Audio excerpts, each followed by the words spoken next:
confusing, crazy, selfish. These words can't even begin to describe the subject matter in today's case.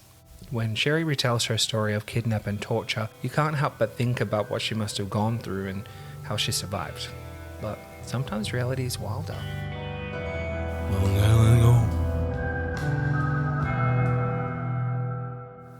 Today I need to introduce you to Sherri Papini, and at the time this shit happened, she was 34 years old. She's an American woman from Redding, California. She literally lived a very unremarkable, unassuming life for the most part. She had a short-lived marriage from 2006 through to 2008, so that's literally 2 years, before she ended up meeting and marrying Keith Papini in 2009. Sometimes on certain angles, I'm kind of like, I would sit on your face, Daddy. Oh, I need to see a photo of him. Daddy. And then other times I'm like, I would sit on your face to not see that. Oh. It's just, some people like attractive from a certain angle, and then otherwise you're like, oh. And then you're, oh, Sid the Sloth. You can't say that. Keith genuinely worshipped the absolute ground that she walked on. Oh. They would even have 2 little kids together. Little cuties. Oh. They are little cuties. They do make some beautiful children, that's for sure. But let's get elbow deep in today's case. Okay. It was November 2nd, 2016. Freshy. Yeah, what were you expecting? Something from like 100 years ago? I do those. Fuck you. It was November 2nd, 2016, a Wednesday, and Sherri Papini would go for her usual jog. The kids were in daycare and Keith was at Best Buy because he worked at Best Buy. Oh, that was judgy. Oh, ew. Do you know what Best Buy is? I don't know, is that like a grocery store? Best Buy? No. It's more like a Harvey Norman. Oh. Yeah, so they sell like computing goods and a bunch of just other stuff. Oh, well, I removed my own because I thought it was like almost like a Walmart, like Best Buy, like come in for your cheap. And what's wrong with that? Nothing. What the fuck? Who are you? Working hard to provide for their family. So, it wasn't normal kind of boring Wednesday for everyone involved. That is until Keith finishes work and he goes home, as you do. But things were a little bit different. Things were a little bit strange. His wife, Sherri, who would normally be there to greet him with the kids, is nowhere to be seen. And he looked around the house and he tried to call her phone, but it rang out. So what does he do? He uses the Find My Phone app. Because he's like, well, she should be home. Like, I don't understand. But he had also called the daycare to be like, what time did Sherri pick them up? Like, maybe she picked them up late.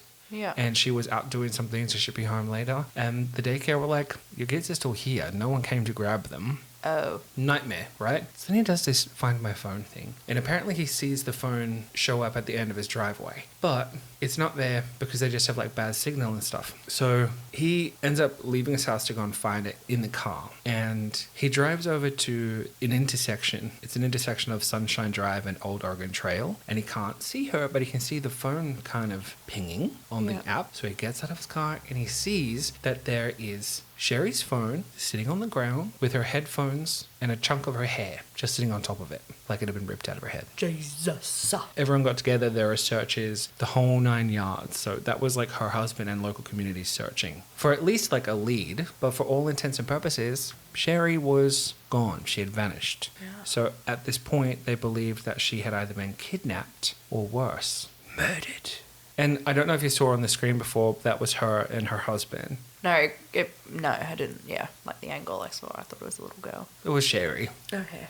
She's pretty, and I think she's objectively pretty, but I also think that she's prettier when her mouth is closed. Oh. So Keith's friends, because again, Keith is just an amazing guy.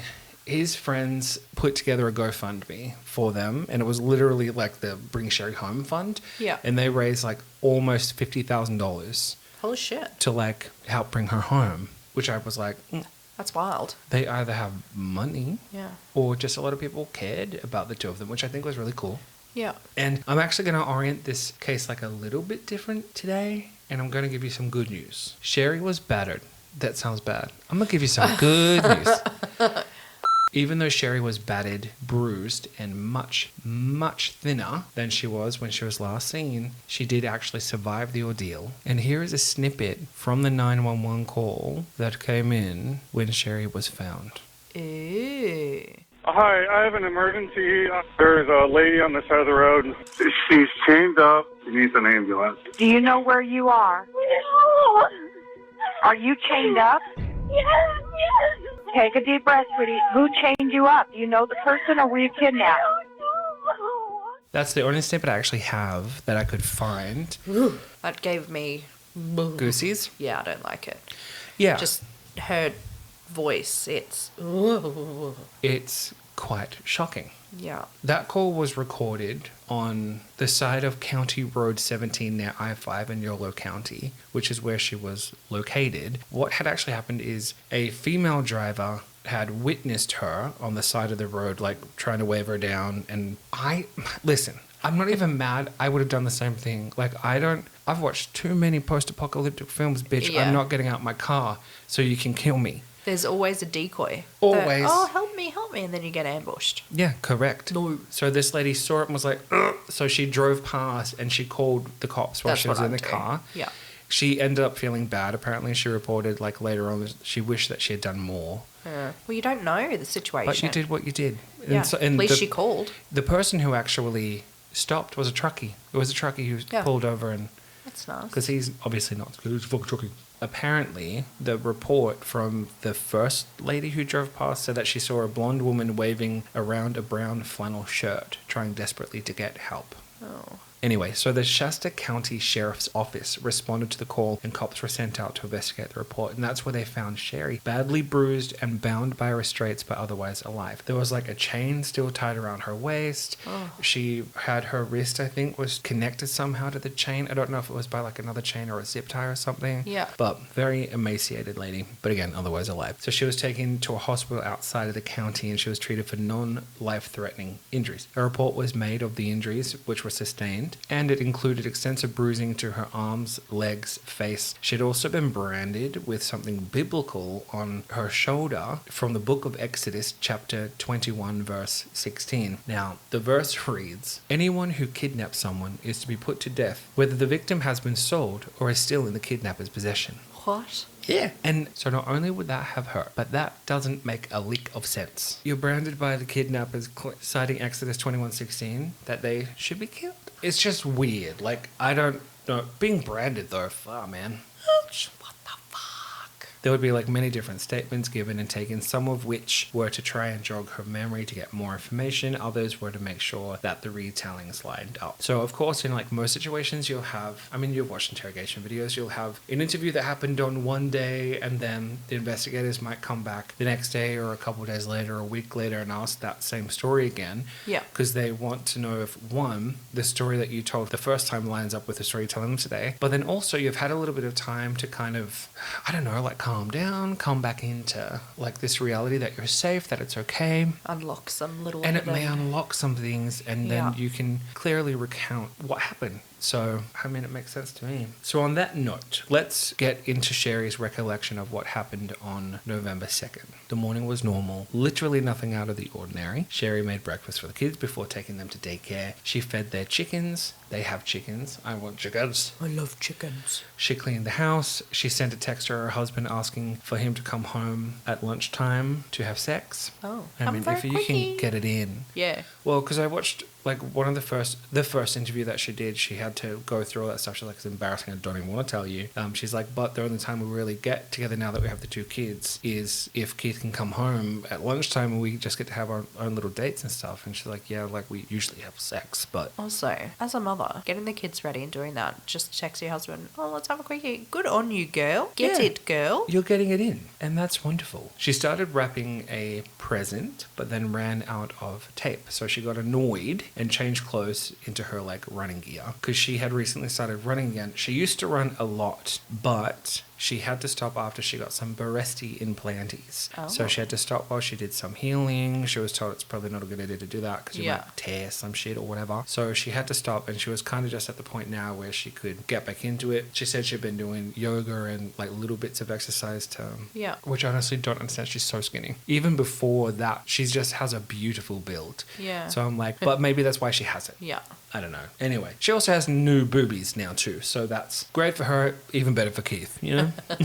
So she sets off for her run. She goes past the familiar houses in the neighborhood, familiar people, getting on with the normal routines. She makes her way down Sunrise Drive and notices a car drive past, almost past the sign, and then stops and then reverses back. Nope. Stopping like a little bit closer to her, and the passenger window opens and a lady calls out to Sherri, who walked like closer to the vehicle but not close to the vehicle. Yeah. Because she was like, I was still cautious. Like I Yeah. don't know these people. So Who are you? yeah, closer to see what they wanted, Yeah. but not close enough to for anything bad to happen. She remembers removing one of her earbuds so she could hear the lady clearly because she had music playing. It's some Michael Bublé song that was like her wedding song with her husband, because that was a song that, one, she just loved, and then two, it helped her keep pace with running, so she didn't run too slow or too quickly. Apparently it just had a good rhythm for her, because she would also use like this running app which was meant to help you get back in or to get into running, where it's like run 100 meters, stop, walk 200 meters. It was one of those. Yeah. But Michael Bublé? No. Anyway, so she pulls one of the earbuds out to be like, hey, what's up? How can I help you? And then the lady opened the door and Sherri saw a small revolver. No. Hail to the no. Lady.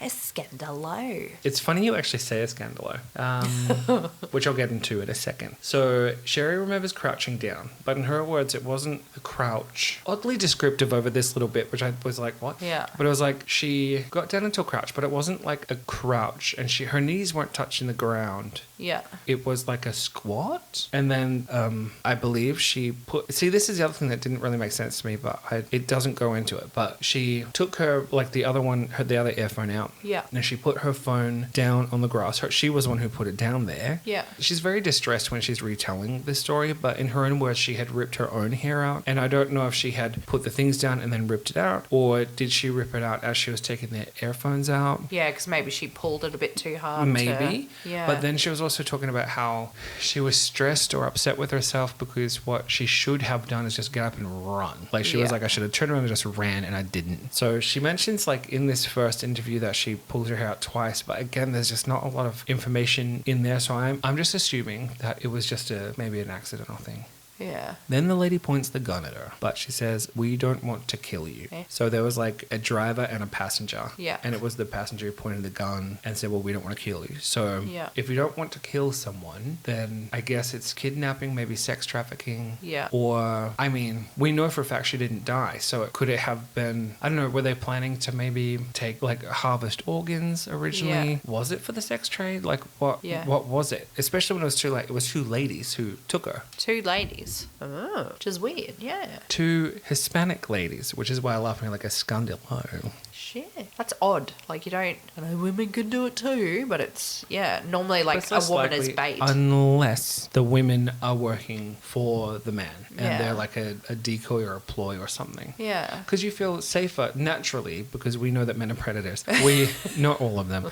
But normally the culprit is a male. Yeah. So hashtag not all or whatever. But we naturally will feel safer with women. Yeah. Men and ladies. Like men and women feel the same way. Yeah. There's something calming. But I mean, if you open the door and point a gun at me, I don't feel calm. Anyway, the next thing that she can remember is feeling cold and nauseous in the car. She doesn't know how she got in the car. Yeah. So she either blacked out from the stress, or maybe she was knocked out somehow, but she doesn't recall getting in the car. She just remembers waking up in the car and recognizing the smell of laundry detergent, which was basically, it was the smell coming from a pillowcase that had been put over her head. So she couldn't see anything. So she could smell laundry detergent. And then she also remembered feeling nauseous. She couldn't really make out anything other than like shadows passing the car. Like, I don't know if you've ever been like a passenger in a car and just closed your eyes while you're driving and it's like sunny. Yeah. There's like, you can't see it, but like there are parts where the light kind of dims and comes back and stuff, and she was able to see that. And then she realized that the reason that she was feeling nauseous is because the road was a bit windy. From her experience, like other times she's been in a car and gotten car sick, it's because the roads are windy. So she's like, it must have been. She's like, I don't really remember a lot about what was happening, but she was also kind of out of it. She said that she noticed that her wrists were hurting and that her hips were aching. And she and kind of the detectives believed that, or the investigators, believed that this could have been from being stuck in the same position for so long because apparently Yeah. they're in the car for a while. So How you sleep through that? I thought the same thing when I was listening. I was like, I would have been crying. I would have shit my pants intentionally. Yeah. I would have done everything. But one thing I can kind of get is if I'm asleep, I don't have to think about what's happening, Yeah. right? So if I can get to a place where I can sleep, then I can wake up and maybe the thing is not happening anymore. Or something, do you know what I mean? Like maybe it's away. Yeah, I was just thinking if it was like that adrenaline crash where it's like when you've gone through Could something be. and then Super high, super low. and then you just, that's wild. And the other thing that she remembers hearing is mariachi music. Oh. And I mean, kind of makes sense. Like if you believe that the people that are in the car are Hispanic, like I mean, it's also a bit of a racial stereotype. Yeah, to that's what assume I was like. that like these two Like, Latinas are listening to like mariachi music. Maybe they were, maybe they weren't. I don't know. That is just what we're being told in this particular case. Anyway, as I mentioned before, she would fall asleep and wake up a couple times. She doesn't even remember getting out of the car because she was like asleep when she was brought inside Yeah. or passed out or whatever. Yeah. However you want to word it, I don't really know. And she woke up in a dark room. She would recount how many times they changed her or allowed her to get changed, which was like 2 or 3 times. She would end up getting like a really bad rash that would cause like pretty bad inflammation in one of her arms. Yeah. I don't know what kind of damn rash you're getting, but Yeah, that's weird. she, I believe, was allowed to shower maybe twice, according to her, in 22 days. Okay. 2 times. 2. I was going to say at least they could let her shower. Yeah, well, she Except- complained about it. She was like, it wasn't really a shower. It was high pressure. Oh, okay. It was a cheap, shitty, like, shower head. It was cold. She was like, look, I had body wash. That's all I had. And they literally let me wash, like, long enough until just the soap was no longer on my body. Then they turned it off. Like, I couldn't enjoy a shower. I Yeah. guess you're looking for, like, the little things, though, right? Like, if you have nothing, Yeah. a small little departure from everything else is kind of nice. Well, weird that they let her shower and had body wash for her. That's where I'm like, huh? Because Well- kidnapping, it's normally, But we also don't know the MO. We don't know. Yeah, what? Yeah. We literally don't know Word. anything at this point. What is the purpose of this kidnapping? What is the end game? I feel like you're setting me up to slap me in the face with something. No, we just need to try to figure out the case. Okay. It would be one of these showers that she was allowed to wash her underwear. I could. Oh. Yeah, no, it's yucky. I would just freeball at that point. I'm not going to wear the same shit. No, I would just go no underwear. Yeah. No, thank you. Apparently, she wasn't allowed to look at their faces. Anytime they were in the room, she had to look at the ground. Okay. They preferred it that way. Yeah. And I wonder if that's like maybe if you look at my face, you're going to remember it. Yeah. And then we're going to have an issue. But then also like blindfold her. Yeah, if you don't want her looking. Yeah, if it's that like, meh, then Yeah. blindfold her. Unless you just you intended to kill her, then it doesn't matter Yeah. if she's seen your face or not. But I don't know. So there was one point where she was able to break free from the zip ties that was around her wrist, and she tried to get out of the door in the bedroom, but there was a deadbolt at the top, so she couldn't open the door because she needed a key for it. Yeah. So then she went to the window because there was one window in the bedroom and it was boarded up. Yeah. And she started trying to rip out the planks. I think she broke a nail, Ugh. but she ripped out one of the planks, and then one or both of the ladies ended up coming in and like knocking her out. And then when she woke up, she was now like chained. So now she had a tether to her, and it was like I don't even know what kind of chain they said. They mentioned it in the thing. It's not like a chain link chain. Yeah. It's like the like metal rope, like on a tow truck. Yeah. It was kind of like that. Oh, yeah. Yeah. Yeah. It was kind of like that, and it was around her waist and connected to a pole in the closet, I believe. Yeah. And it let her go to the bed. She could reach the bed. She could reach, I think, one other side of the wall. And if she got into the right position, she could stretch her leg out and her toe could just touch the light switch Yeah. so that she could turn the lights on, because they kept her in the dark. They didn't even give her any light. That's so weird. I'm just picturing the But big toe. But then she would talk about how it was really strange because the light never worked for her, but it worked for them. So she was like, well, I was talking to my husband about it, and we think that maybe they had it off at the power board, or there was some circuit breaker or something or whatever that they were using so that like they could have light in that room when they needed it, but unless they needed it, it wasn't going to be on. So that was something that she spoke about as well. She also talked about the carpet in the closet being different from the carpet that was in the bedroom, as in someone had maybe changed the carpet in the bedroom, and because the stuff in the wardrobe wasn't really an issue, like they just never changed it. Yeah, weird. Yeah, but I mean, these investigators literally are trying so hard to get as much as they can out of her, and they also explain some things like when something traumatic happens to people, sometimes the brain just goes, nope, I don't want to remember this. So there are a lot of issues that they're having just trying to get her to recount certain things that were happening because her brain has just shut everything out.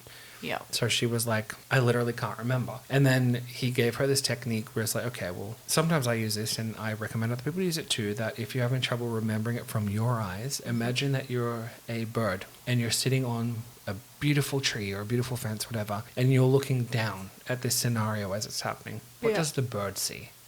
So he literally just tries to change the perspective so it takes her out of it. Yeah. And then it's no longer this traumatic sort of thing. So that worked a couple of times where she was able to actually remember certain things that she couldn't beforehand. So I thought, okay, that's cool. She would also talk about how in the bathroom there was a crack in a speckled tile.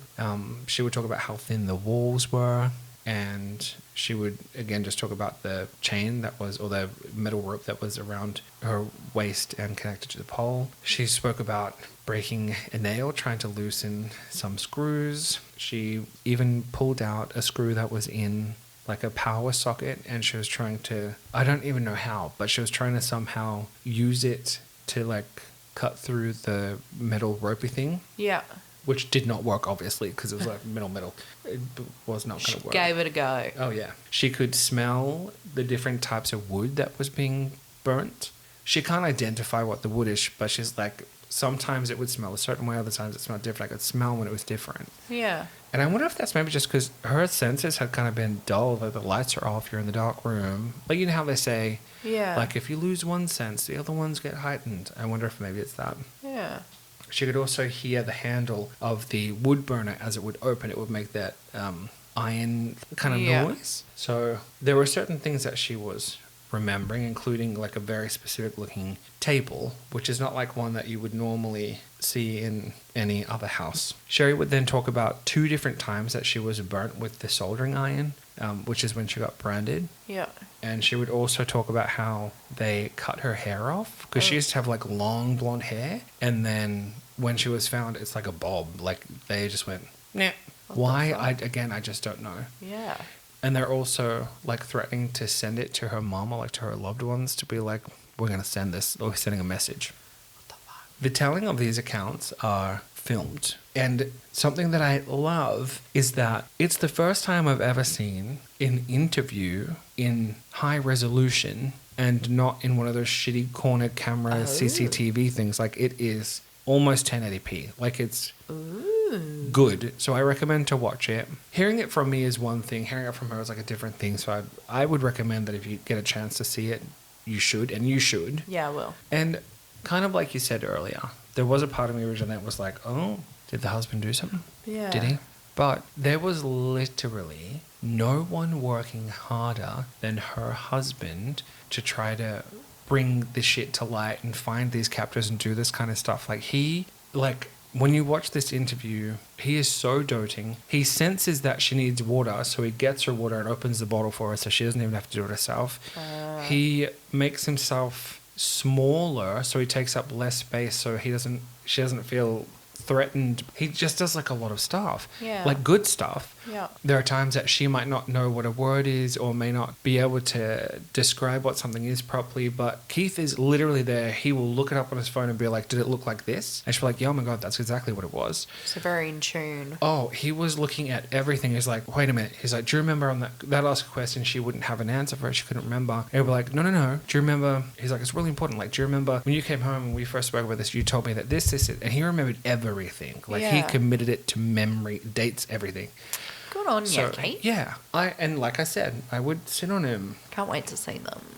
So yeah, honestly, if I were in a situation where something bad had happened to me, I would want someone like him there. Yeah. To like. Sounds like a good egg. I think so. It just seemed really nice. Yeah. Anyway, all of this stuff would go on for 22 days, as I mentioned earlier, before they would decide to let her go. And it's like, in her words, again, 2 Hispanic women. One was much younger than the other. She felt like the older one was in charge, but that she had somehow gotten through to the humanity of like the younger one, Yeah. who's the one who actually freed her. So the young one let her go. Eventually, when you watch other like videos and stuff of hers, to the point where there was almost like a Stockholm syndrome sort of thing. She gave a brief description of what these ladies looked like, but she refused to really give too much detail because she was like, she saved my life. But she also put you in She that. put you in that situation, Yeah. but she felt that she was made to do that because of the matriarch. And she was the one who eventually just let her go anyway. Was she sexually assaulted? No. So nothing like there was... There was no sexual assault. Again, there's no, not that you can justify it, but there's Yeah. no justification as to why it happened. We don't know. Like, I don't know if there was meant to be an extortion. I don't know if they were going to try and contact someone who had money so that they could release them. There's a lot of things that just no one knows. Yeah, because 22 days is a long time. It is. I mean, in the scheme of things, it's not that. Like, if you get kidnapped and stuff, Yeah. you would normally end up dead, or you're a child and then you just get like, you're made to become part of the family.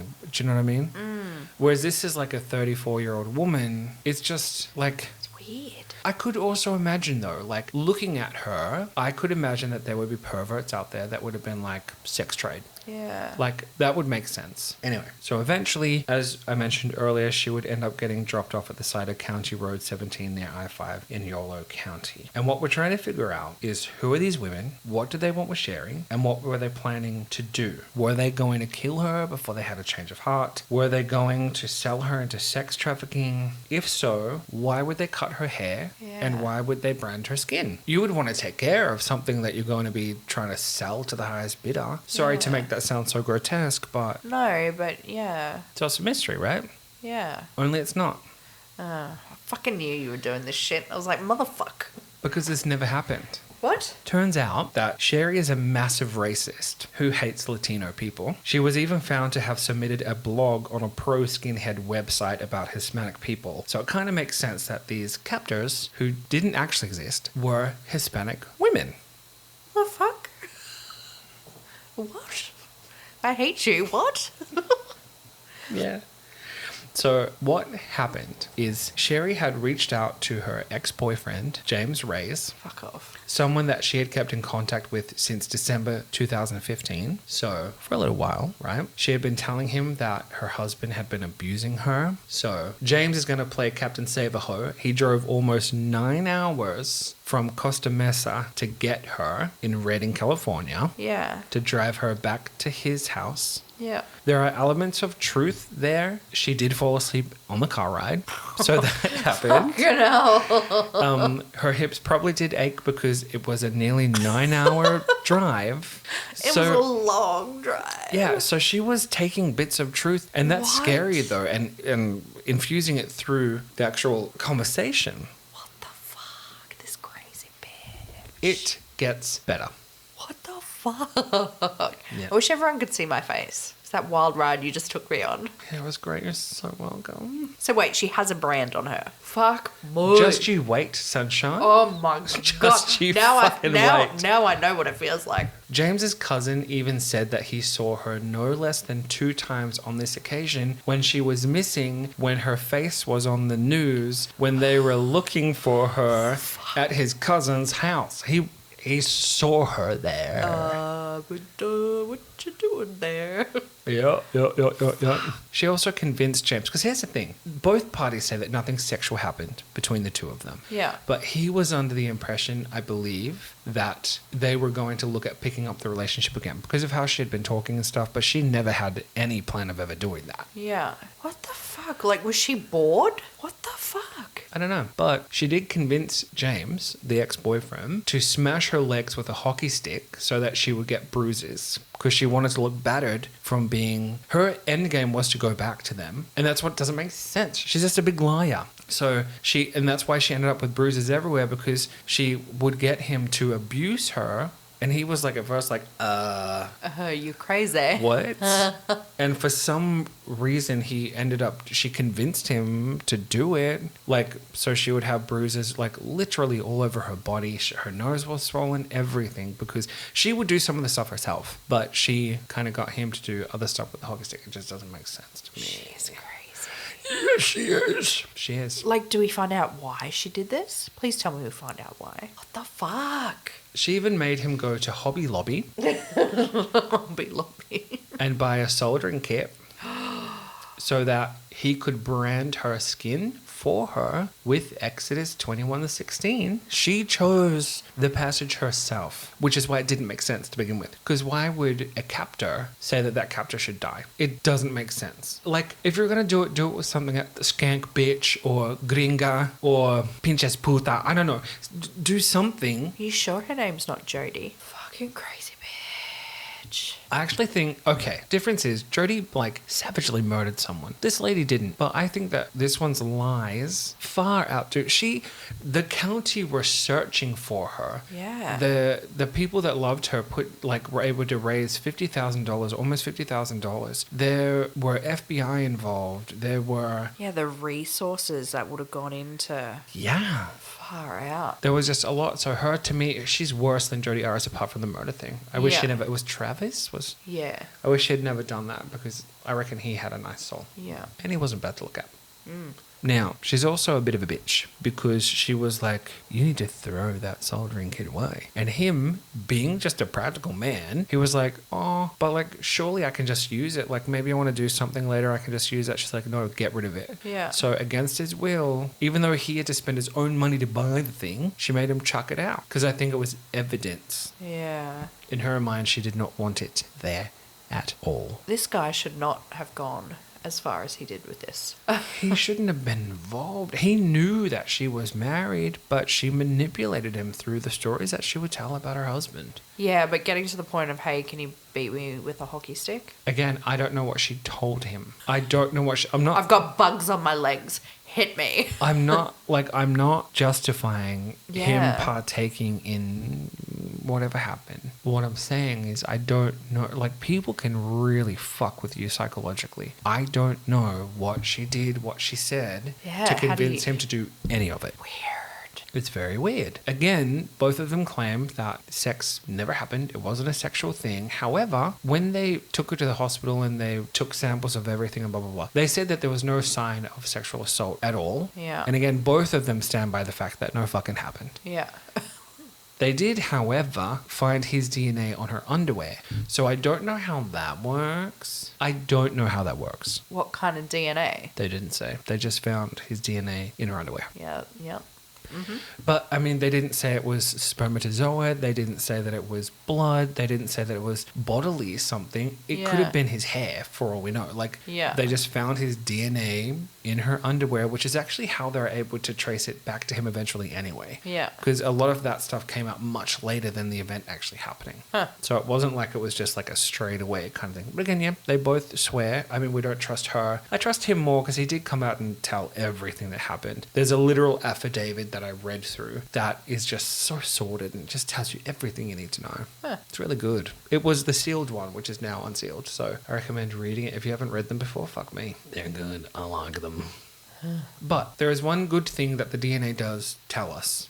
Yeah. Is that they were together. Yeah. You can put them, like, it corroborates his story more so because he's saying, well, yeah, she was with me. Why else would his DNA be in her underwear? Why else would his DNA be anywhere near her? Yeah. So we know that at least that part happened. She also decided to intentionally starve herself while she was there. She refused to eat and she would sit in his bedroom. She kicked him out of his room. He had to sleep on the sofa and she stayed in his bedroom the whole time in the dark, apart from when he came home one day and she had cut all her own hair off in the bathroom. Again, it doesn't make sense. The funny thing is, again, she's weaving these truths and stuff through these stories. Investigators were able to find the house. They were able to find certain things that actually matched with what she said, because that's where she stayed. She just literally retold the story of where she stayed. She just changed the scenario. That's all she did. Part of me also thinks that maybe she's even trying to set him up a little. But they found the wardrobe that has a different carpet than the bedroom. They found a speckled tile in the bathroom that has a crack through it, very specific. A table that she mentioned, well, she's an idiot, because this table, which again, it looks like a custom table. Not very expensive, but just a custom table. You wouldn't really find one anywhere else. Well, there was a photo of it on James's Facebook page. We can clearly see the table in the background, exactly how she described the table. So there are things that, like even the pole in the wardrobe, in the closet, there are things that she had explained about that pole that detectives were able to find. So they're like, this is the house that she stayed at. So did they take a shower? He has really shitty plumbing. No, I don't think they went that far. The pressure of his shower is shit. No, she said the pressure was powerful. But it was a shitty, cheap shower head. This bitch. And she also claimed that, well, he confirmed that she would not turn the light on. So she did sit in the dark of her own volition. What the fuck? Yeah. So it wouldn't be until she actually really started missing her kids, which was around like Thanksgiving Day, that she was like, okay, I'm ready to go home now. He doesn't drive her back. His friend does after renting a car, but doesn't drive her all the way home. They're still like 140 something miles away from her house. Yeah. Like from where she was actually kidnapped from. Yeah. As if you thought it couldn't get worse though. Not only did they have access now to the GoFundMe money of $49,070, but instead of giving it back, which is what I think I would do. Like it's literally a bring Sherri home fund. Guess what, bitch? Sherri's home. I'm going to refund all of your money because I don't actually need that now. Yeah. They spend it. Wait, the husband too? Well, he's not actually in on the kidnapping. There's just money there that, well, for all intents and purposes, is for them. Oh. It's a donation. It is a donation after all. And they don't have to give it back, but I would give it back. I wouldn't feel okay with keeping that money. How is he okay with what she did? He doesn't know. He still believes she was kidnapped. Legitimately. So they spend the whole $49,070. Fuck.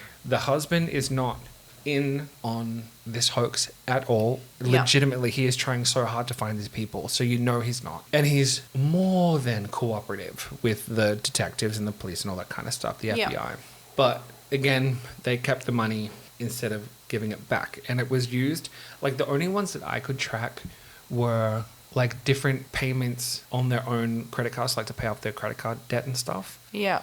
For his, I thought, okay, if maybe he did have to spend money to like get the word out and that kind of stuff, then it would make sense that he would use that to, you know, to cover some of those expenses because he used it to find her. Yeah. But then she also used almost $4,000 to pay off her own credit card debt too. And This bitch. I don't really know exactly what the rest of the money was spent on, but like there were multiple thousands of dollars. Yeah. Okay, sorry, that's where I confused myself because I'm like giving the money back. But also, yes, if you haven't used it to help find her, Give it back. Thanks, guys. Yeah, because I don't need it. Yeah. Like, thank you. I'm so grateful I had your support. But now that I don't need that anymore because we have her, Yeah. here is your money back. I know it was a deposit, but it's not really right for me to keep it. Yeah, what the fuck? Unless, again, I was recouping funds and Yes. I would use a portion of that and then I'd give the rest back. Yeah, definitely. But it gets worse. So, Oh, God. on top of that, Sherri applied to the California Victim Compensation Board for financial assistance, and she would pocket over $30,000 from that. Oh, my God. Which she used to buy new blinds for her home. There were 2 payments that she made to the ambulance provider, and there were 32 separate payments to a therapist for therapy on anxiety and PTSD. The charges ranging from as little as $70.60, which I don't understand, up to $2,997 for therapy sessions. 32 of them.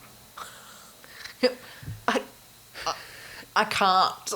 That's my brain, because I'm also like, I'm done. because there's only a couple on there where the values are the same, but it just ranges wildly between such a small amount to such a high amount. Was it therapy. Yes. Yeah. That's what I was thinking. Was she actually just claiming it was therapy without having to provide any sort of like receipt or anything? Or was it actual therapy? Because this bitch didn't have anxiety and PTSD. Therapy shopping. Well, I mean, they allowed her to buy $1,000 blinds for her house. What the fuck, this bitch? Yeah, exactly. This bitch.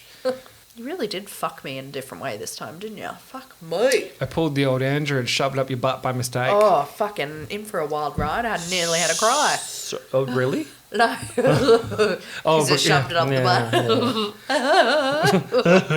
butt. My facial expression was the same. The fuck? Yeah, it's pretty messed up, hey? Sherri would be arrested on March 3rd, 2022. That's what I mean about it. Like, there's a time gap, right? And all of this eventually came out and she pled guilty to lying. So just think about that for a second. This event took place, November 2016? Yeah. And she wasn't really arrested until 2022. So for that 6-ish years, people have been trying to find the kidnappers. They'd been investing time in that. Far out. There was like a manhunt for these women just in case they're going to do it again. There was support being provided to her and her family. 6 years worth of this stuff. Like, how much time they could have spent on other cases, legitimate cases. Ones that actually needed urgent attention. And then this bitch. This bitch. But also, this poor husband. I know, Keith. Fuck me.